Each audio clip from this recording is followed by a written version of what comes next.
কয়েকটা প্রশ্ন করি। সবশেষ বিপিএল এ এমন একজন ক্রিকেটার খেলেছিলেন যেই ক্রিকেটার নিয়মিত বিপিএল এ দল পান না, এরকম একটা সিচুয়েশন, প্রপার প্র্যাকটিস সেশনের মধ্যে ছিলেন না, কোচের সাথে মতদ্বৈধতা ছিল, কিন্তু তার খেলা আপনাকে বিমোহিত করেছিল। নাম কি? একজন ক্রিকেটার 9টা ম্যাচের মতো সুযোগ পেয়েছিলেন, ছক্কা মেরেছিলেন 20-এর কাছাকাছি, এবং তাকে সুযোগ দেয়া নিয়ে যারা শুরুর দিকটায় দ্বিধাদ্বন্দ্বে ভুগেছিলেন, একটা পর্যায়ে এসে দে গট আন্ডারস্ট্যান্ড যে এই ক্রিকেটারটা আসলে টি-20-র জন্য, আমরা যতই তাকে বাদ দেওয়ার চেষ্টা করি, যতই তাকে অগুরুত্বপূর্ণ মনে করি, তাকে রাখাটা উচিত ছিল শুরু থেকেই।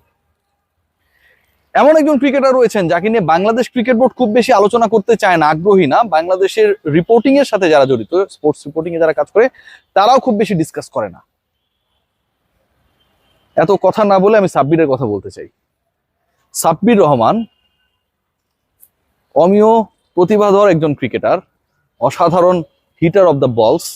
এখন আমরা শামীম পাটোয়ারিকে দেখি, জাকের আলী অনিককে দেখি, তানজিদ হাসান তামিমকে দেখি, পারভেজ হোসেন ইমনকে দেখি, এবং আমরা মিডল অর্ডারে বাংলাদেশের প্রপার ব্যাটারের শূন্যতাও দেখি। সাব্বিরকে নিয়ে তারপরও কেন আমরা কেউ ভাবতে চাই না?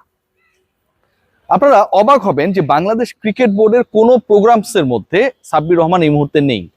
কদিন আগে যখন ফোনে কথা বললাম, আমি তাকে কল দিয়েছিলাম, সাব্বির যখন ফোনটা ধরলো, ধরার পর তার অভিব্যক্তি বা কথা বলার ধরনটা অন্য কেউ হলে আমি শিওর সে ধরতো না। সাব্বিরকে ইন্টারভিউ নিয়েও কেউ জিজ্ঞেস করতে পারেন যে ঘুম ভাঙা ভাঙা আদো আদো ঘুম, এই দুপুরবেলা এরকম টাইপ একটা সময়ে। আমি, সাব্বির তুমি কোথায়?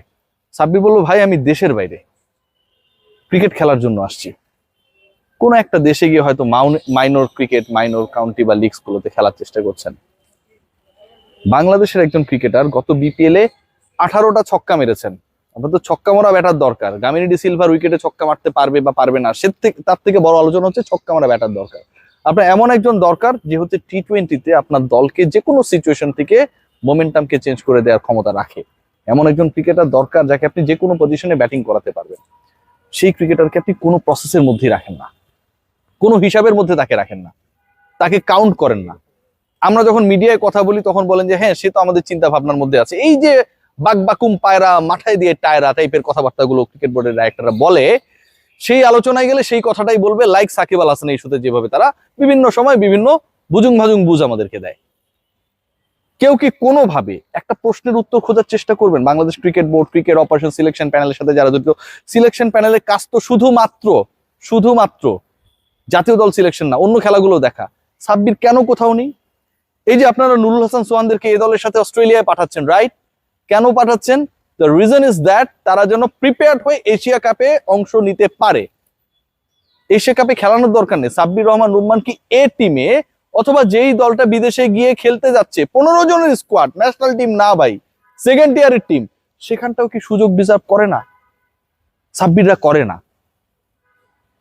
নুরুল হাসান সোহানের ব্যাপারে আমি বলেছিলাম যে সোহানের ক্ষেত্রে সমস্যাটা আমার কাছে মনে হয় যে সোহান নামের কোনো এক বন্ধুর কাছে আমাদের সিলেকশন প্যানেলের সদস্য যারা, তারা তাদের ছোটবেলায় কোনোভাবে অনাকাঙ্ক্ষিত ঘটনার শিকার হয়েছিলেন, যে কারণে নামটা পছন্দ না, তাই খেলার না। সাব্বিরের ক্ষেত্রে আমার কাছে মনে হয় যে তিনি এত সুন্দর, এত ভালো ক্রিকেট খেলেন, লিপু ভাই কিংবা রাজেক ভাইরা যেমন খেলছিলেন তার থেকেও সাব্বির বেশি ভালো খেলেন, এই আলোচনা যদি হুট করে হয়ে যায়, সেই হীনমন্যতায় কি আপনারা ভোগেন ভাইয়ারা? নিশ্চয়ই না। কোথাও কেন সে থাকবে না? কোথাও কোনো প্রোগ্রামসের মধ্যে কেন থাকবে না? আপনি নাসিরকে নিয়ে কথা বলতে পারেন যে খুব ভালো ক্রিকেট খেলে বাংলাদেশের কোনো ডোমেস্টিক সার্কিটে নিজের নাম উজ্জ্বল করেছে, এরকম কোনো কিছু নেই, যে কারণে আমরা রাখছি না। প্র্যাকটিস করছে সে। সাব্বির তো ভাই বিপিএল এ ভালো খেলেছে। বিপিএল এ 160 স্ট্রাইক রেটে খেলা একজন ক্রিকেটারকে আপনি কেন কোনো প্রোগ্রামসের মধ্যে রাখবেন না? সেই ছেলে যে বাংলাদেশে নাই, এই খবরটাও কি আপনারা রাখেন না? কষ্ট হয়, দুঃখ হয় জানেন, যে আমরা অনেক ক্রিকেটার, অনেক প্রতিভা খুঁজি, আমরা মিডল অর্ডারের ভ্যাকেন্সির জায়গায় তাহিদ হৃদয় খারাপ করলে তাকে কাকে খেলাবো? মেহেদী হাসান মিরাজকে খেলা যায় কিনা, খেলানো যায় কিনা, খেলালে সে একটা ওই মানে ভালো স্মার্ট স্ট্রাইক রেটে ব্যাট করতে পারবে কিনা, যদি না পারে সেটা নিয়ে আমরা কি গালি দিব নাকি তালি দিব, কত আলোচনা না? অথচ আমরা ওই 4-5-এর জায়গাটাতে সাব্বির রহমান রুম্মানকে আমরা অ্যাকোমোডেট করতে পারতাম, চেষ্টা করতে পারতাম, অন্তত বাইরে যে দলটা যাচ্ছে তার সাথে সুযোগ দিয়ে দেখতে পারতাম যে সাব্বির কেমন করে। আমরা কতটা হীনমন্যতায় ভুগি, আমাদের চিন্তাগুলো কত ছোট। আমরা তাকে পছন্দ করি না, ব্যাড বয়, দেখতে ভালো, ব্যবহার খারাপ, দলে নেওয়া যাবে না, এই যে চিন্তাগুলো। বাংলাদেশের কি টি-20 খেলার মতো 30 জন ক্রিকেটারের মধ্যে সাব্বির পড়ে না? 30 জনের মধ্যেও পড়ে না। আমরা ব্যাকআপ ওপেনার খুঁজি।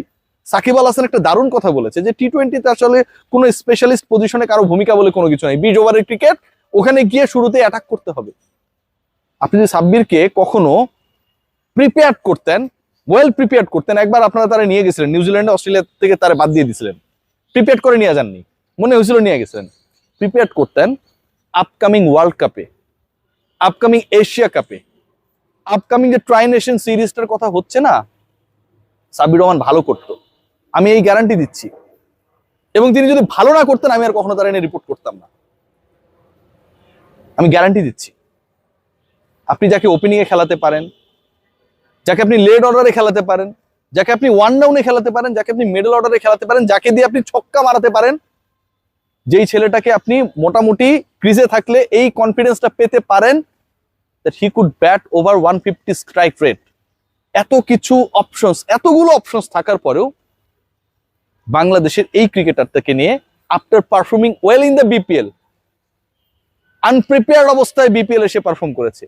রেসিডেন্সিয়াল স্কুলের মাঠে দৌড়িয়ে দৌড়িয়ে নিজেকে ফিট রাখার চেষ্টা করা সাব্বিরকে আমরা কেউ গোনার মধ্যে ধরি না। আমরা অনেক কিছু নিয়ে আলোচনা করি, সোহানদের নিয়ে আলোচনা করি, ডিজার্ভিং ডিসকাশন, অঙ্কনকে নিয়ে আলোচনা করি, he deserves to be discussed. কিন্তু আমরা সবশেষ বিপিএল এ ভালো করা, খেলার মধ্যে না থাকা একটা ক্রিকেটার খেলায় ঢুকে যাওয়া, সেই সাব্বিরকে নিয়ে আমরা কেউ প্রপার আলোচনাটা করি না। কত টিম হয়, কত ক্যাম্প হয়, এইচপি হয়, এটা হয়, ওটা হয়, এ টিম বাইরে যায়, ফিরে আসে, প্রিপেয়ার করি ফর ন্যাশনাল টিমস, কোথাও আমরা সাব্বিরকে সেই গুরুত্বের জায়গায় দেখি না। এতটাই কি অগুরুত্বপূর্ণ সাব্বির? আসলেই কি বাংলাদেশের 30-35 জন টি-20 ক্রিকেটারের তালিকা করলে কোনোটাতেই সে আসার অযোগ্য? আসলেই কি? আই হ্যাভ ডাউট, বাট আমাদের নির্বাচকরা দে আর ডাউটলেস, তারা জানে সাব্বিরের দ্বারা কোনো কিছু হবে না। সবাই ভালো থাকবেন, আসলে বলার বেশি কিছু নেই। সাব্বিরের জন্য শুভকামনা। I really really miss Sabbir Rahman.